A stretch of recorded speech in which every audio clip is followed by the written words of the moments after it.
আসসালামু আলাইকুম বন্ধুরা, আপনাদের মাঝে আবারও নিয়ে আসলাম ভালোবাসা ছায়া গল্প ২৪ নম্বর পার্ট। বেশি কথা না বলে গল্প শুরু করা যাক। প্রিয়া চোখ মুখ কুঁচকে বেডে বসে আছে। পিয়াস তার সামনে ঔষধের বাক্স নিয়ে বসেছে। এখন প্রিয়া পায়ের আর হাতের আঘাতে ড্রেসিং করে দিবে। ঔষধ লাগানোর আগেই হৃদা মুখ কুঁচকে রেখেছে। তার এমন পরিস্থিতি দেখে সারোয়ারের বেশ হাসি পায়। তবে এখন হাসলে প্রিয়া আরও মন খারাপ করবে। বেচারি ব্যথা পেয়েছে, তাকে তো আরও সান্ত্বনা দেওয়া উচিত। তাই পিয়াস প্রিয়ার পায়ের কাছে বসে তার পরনের প্লাজো হাঁটুর উপর পর্যন্ত তুলে দেয়। আচমকা পিয়াস এমন কাজে হৃদা অনেক লজ্জা পেয়ে যায়। সে আবারও প্লাজো নামিয়ে নিতে চাইলে সার্ভার ধমক দেয়। কি সমস্যা, আবার নামাচ্ছ কেন? আম্মুকে ডাকেন, আম্মু করে দিবে। আমি থাকতে আম্মুকে ডাকতে হবে কেন? আমি পারি না এসব করতে। না মানে, চুপ, কোনো কথা না, সোজা হয়ে বসে থাকো। প্রিয়া ধমক খেয়ে চুপচাপ বসে।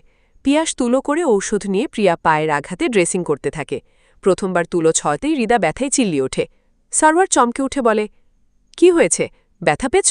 আমি তো জোরে ছোঁয়াইনি। উফ, জ্বলতেছে, সরান এটা, আমার ঔষধ দেওয়া লাগবে না। আমি হালকা করে দিচ্ছি, ব্যথা লাগবে না আর। পিয়াস এক প্রকার জোর করে প্রিয়ার পায়ে ঔষধ লাগিয়ে দেয়, পাশাপাশি ভু দিয়ে ব্যথা লাঘব করার চেষ্টা করতে থাকে। আর ততক্ষণ হৃদা আজেবাজে প্যাচাল পাড়তে থাকে, যার বেশিরভাগই ছিল, ওই গাড়িওয়ালাকে আমি ছাড়ব না, খারাপ বেডা, আমাকে পঙ্গু বানিয়ে ঘরে ফেলে রাখছে, আর ডাক্তারকেও ছাড়ব না, কি একটা খারাপ ঔষধ দিছে, খালি জ্বালা করতেছে। মুখে এইসব বলছে, আর মাঝে মাঝে প্রিয়ার হাতে খামচিয়ে ধরছে, তাকে ঔষধ লাগাতে দিচ্ছে না। নিজের বউয়ের এমন মাচ্চামো দেখে সারোয়ারের হাসবে না কাঁদবে তা বুঝতেই পারছে না। শেষে এক প্রকার সংগ্রাম করেই হৃদার পায়ে ড্রেসিং করে দেয় প্রিয়া। ঔষধ লাগিয়ে পা হাঁটু পর্যন্ত উন্মুক্ত রেখে দেয়, যাতে হালকা বাতাসে একটু আরাম পায়, আর ব্যথার জায়গা যত তাড়াতাড়ি শুকাবে তত তাড়াতাড়ি ভালো হয়ে যাবে। পিয়াস এবার ওর হাতের কুনুইতেও ঔষধ লাগিয়ে দেয়। এবারেও হৃদা আগের মতোই ব্যথায় শব্দ করতে থাকে। তাই এবার সারোয়ার বলেই ফেলে, এতটাই বাচ্চামো করতে পারো তুমি প্রিয়া? আমি কি কোনো বাচ্চাকে বিয়ে করেছি? সামান্য ব্যথা নিয়ে এত অভিনয় কিভাবে করছ? অভিনয় করছে সে? এটাকে অভিনয় বলল পিয়াস? হৃদার অভিমান হয় অনেক। সে পিয়াসের দিক থেকে মুখ ফিরিয়ে অভিমানী কণ্ঠে বলে, বিয়ের আগে কেন সেটা মাথায় রাখেননি? আমি কি বিয়ের জন্য জোর করেছিলাম? না, খালি ডেসপারেট হয়ে গিয়েছিলে। যখনই জানলে আমার অন্য কোথাও বিয়ে ঠিক হয়েছে, তখনই পাগল হয়ে তাড়াতাড়ি আমায় হাত করার জন্য বিয়ের প্রস্তাব দিয়ে বসেছিলে। এটাকে মোটেও জোর করা বলে না। তুমি তো বিয়ের জন্য প্রস্তুতি ছিলে না। আপনি আপনি আমায় টিজ করছেন এখন? আপনার তো হেব্বি সাহস দেখছি। অবশ্যই সাহসী আমি। সাহসী না হলে কি সেনাবাহিনীর মতো পেশায় চাকরি করতে পারতাম আমি? আপনি আমার সামনে থেকে সরুন তো, এসব আর ভালো লাগছে না। তাড়িয়ে দিচ্ছ আমায়? সব ফেলে এতটা পথ হাসলাম শুধু তোমার জন্য, আর তুমিই আমায় চাচ্ছ না? তাহলে আর কি, চলে যাই তবে? সত্যি সত্যি পিয়াস উঠে তৈরি হতে থাকে। প্রিয়া অবাঙলে তাকিয়ে থাকে। পিয়াস এখন তৈরি হচ্ছে কেন? সে তো কথার কথা বলল, তাই বলে সত্যি রাগ করে বসল নাকি? প্রিয়ার চোখে পানি চলে আসে। পিয়াস তো নিজের মতোই তৈরি হচ্ছিল। সে বাহিরের পোশাক পরে আয়নার সামনে গিয়ে নিজের চুলে চিরুনি চালাতে থাকে। তখনই কারো নাক টানার শব্দ শুনতে পায়। পিয়াস থমকে গিয়ে পাশে তাকিয়ে দেখে প্রিয়ার চোখ দিয়ে গলগলিয়ে পানি পড়ছে, আর একটু পরপর সে নাক টানছে। পিয়াস হতভম্ব হয়ে প্রিয়া কাছে গিয়ে বসে বলে, আবার কি হলো? এ কি মহা জ্বালায় পড়লাম, এখন আবার কাঁদছ কেন? আপনি এখন চলে যাবেন? আমাকে এই অবস্থায় এখানে একা ফেলে চলে যাবেন? আমি কি এমন বলেছি যে চলে যেতে হবে? আপনি একটুও বোঝেন না আমায়।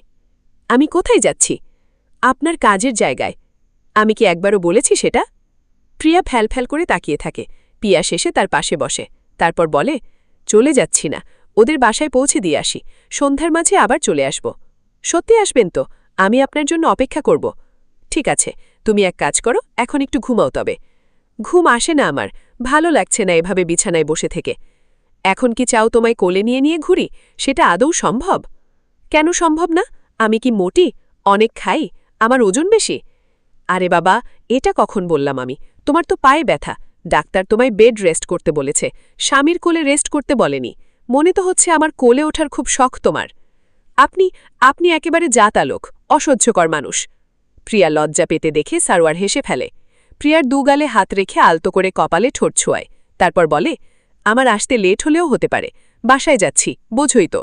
আমার আসতে লেট হলে তুমি খেয়ে শুয়ে পড়ো। প্রিয়া মাথা নাড়ালে সারোয়ার রুমের বাহিরে আসে। সকালেই মায়ের সাথে কথা হয়েছে। যেহেতু প্রিয়া বেড রেস্ট দিয়েছে, বড় কোনো সমস্যা হয়নি। আশা করা যায় প্রিয়া তাড়াতাড়ি সুস্থ হয়ে যাবে। তাই শুধু শুধু এখানে থেকে ভিড় করার দরকার নেই। তাছাড়া ইরিন ইমনে প্রাইভেট আছে, কলেজ তো মিস হয়েই গেল। পিয়াস মা ভাই বোনকে নিয়ে বাসার উদ্দেশ্যে রওনা দেয়। বাসে মায়ের পাশে ইরিন বসে, আর পরপর দুটো সিটে একজন করে বসা ছিল, তাই তাদের পিয়াস আর ইমনকে আলাদা বসতে হয়। ইমন যেখানে বসে সেখানে আগে থেকে একটা মেয়ে বসা ছিল, তাই ইমন যথেষ্ট দূরত্ব রেখে চুপচাপ বসে। তবে তার পাশে বসা মেয়েটি তাকে চিনে ফেলে, তাই মেয়েটা কিছুটা উচ্চস্বরে বলে ফেলে, আরে ইমন না, কোথায় গিয়েছিলে? কলেজে যাওনি আজকে? আচমকা নিজের নাম শুনে ইমন পাশ ফিরে দেখে তার পাশে শুভা বসা আছে, পরনে সাধারণ ড্রেস পরা। শুভা হিজাব পরে না, তাই মাথায় দুপাশে দুটো বেনি করে রেখেছে, গলায় ওড়না ঝুলানো। দেখতে ভালোই দেখা যাচ্ছে, কিন্তু ইমনের তো মেয়েটে অ্যালার্জি আছে, তাই সে পাশ ফিরে ভাইয়ের দিকে তাকায়। সারওয়ার বাসের উল্টো সিটে ইমনের সোজাই বসেছে। পিয়াস সামনে তাকিয়ে থাকতে দেখে ইমন কিছুটা নিচু স্বরে শুভাকে বলে, যাইনি কলেজে। আমিও যাইনি, আমি একটা আত্মীয়ের বাড়িতে গিয়েছিলাম। আমি তো বাইরে মেসে থাকি, পরিবার থাকে অনেক দূরে। আজকে ফোন করে আমায় আন্টি বলল একটু দেখা করে আসতে, তাই গিয়েছিলাম। তুমি কোথায় গিয়েছিলে? ভাবিদের বাসায়। শুভার এত কথার প্রেক্ষিতেই মনের ছোট্ট উত্তর পেয়ে শুভা একটু মন খারাপ করে। আজকে প্রাইভেটে যাবে? ব্যাস, তাদের কথা এখানেই সমাপ্ত হয়। ইমন তাকে গুরুত্ব দিচ্ছে না বলে শুভাও আর কথা বাড়ায়নি। ইরিন মেয়েটা কত্ত মিশুকে, আর তার ভাই ইমন একটা আস্ত বেয়াদব।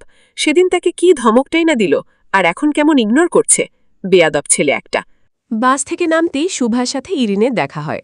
শুভা ইরিনকে পেয়ে বেশ খুশি হয়। শুভাদের ম্যাস কলেজের কাছেই, সেখান পর্যন্ত তাকে অটো করে যেতে হবে, আর ইরিনদের বাসা বাসস্ট্যান্ড থেকে কাছেই, তাই এখানেই তাদের বিদায় নিতে হয়। বাসায় গিয়ে পিয়াস মায়ের কোলে শুয়ে থাকে। মাও তার মাথায় হাত বুলিয়ে দিয়ে বলে, তোর এবার কতদিনের ছুটি হয়েছে? 3 দিনের।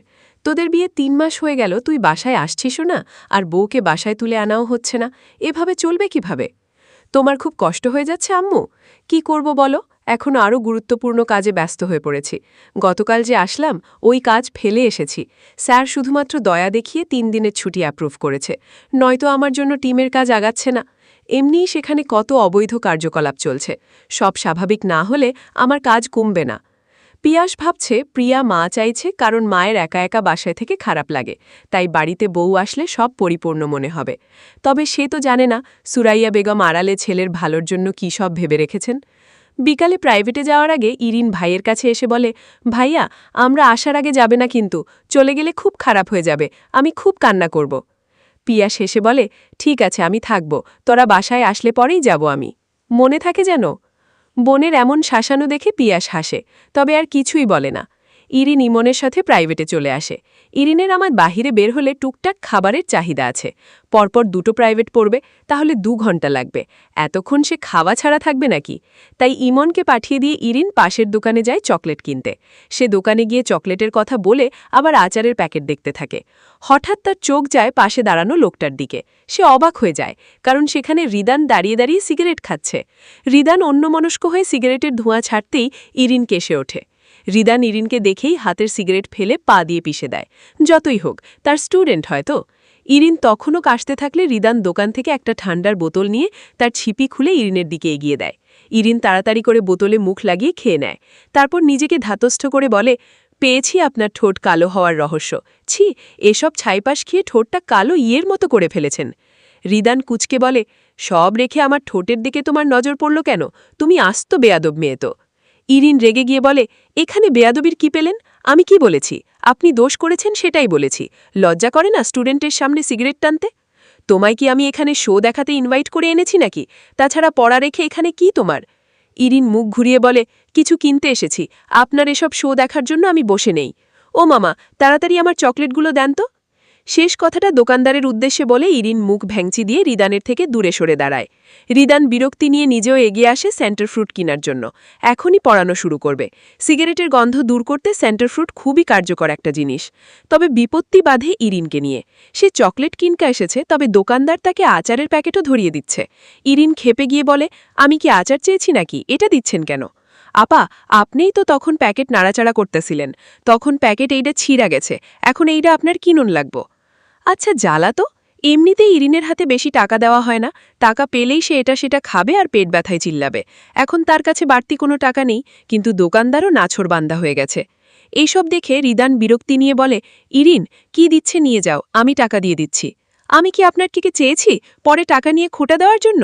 রিদান এবার তাকে সোজা ধমক দিয়ে বসে, যা বলছি করো, খালি পড়া থেকে ফাঁকিবাজি তোমার। তোমার মায়ের কাছে আবারও নালিশ দিতে হবে। গত সাপ্তাহিক টেস্টেও তো কি রেজাল্ট করেছো আমি দেখেছি, এখন নালিশ না চাইলে যাও এখান থেকে। রিদানের কথায় ইরিন একটু ভয়ই পায়। গত টেস্টের রেজাল্টের কথা এখনও মাকে জানায়নি, আসলেই খারাপ করেছে সে। ইমনটা আবার মোটামুটি ভালোই মার্কস পেয়েছে, তবে ভাইকে অনুরোধ করেছে খবরটা যেন এখনই না জানায়, কিছুদিন পরে খবর ঠান্ডা হলে পরে জানাবে, তাহলে বকুনি একটু কম খাবে।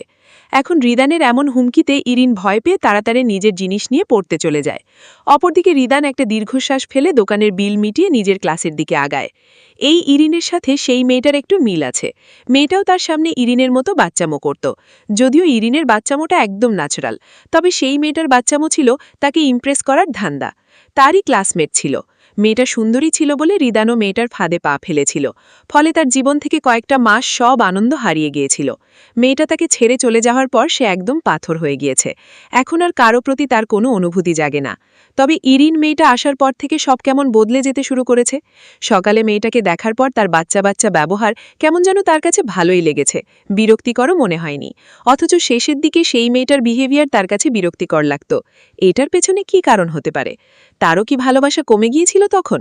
তাহলে আজও কেন মেয়েটার কথা তার মনে পড়ে? যদিও মনে পড়লে আর ভালো লাগা কাজ করে না, বরং প্রচণ্ড বিরক্তি কাজ করে।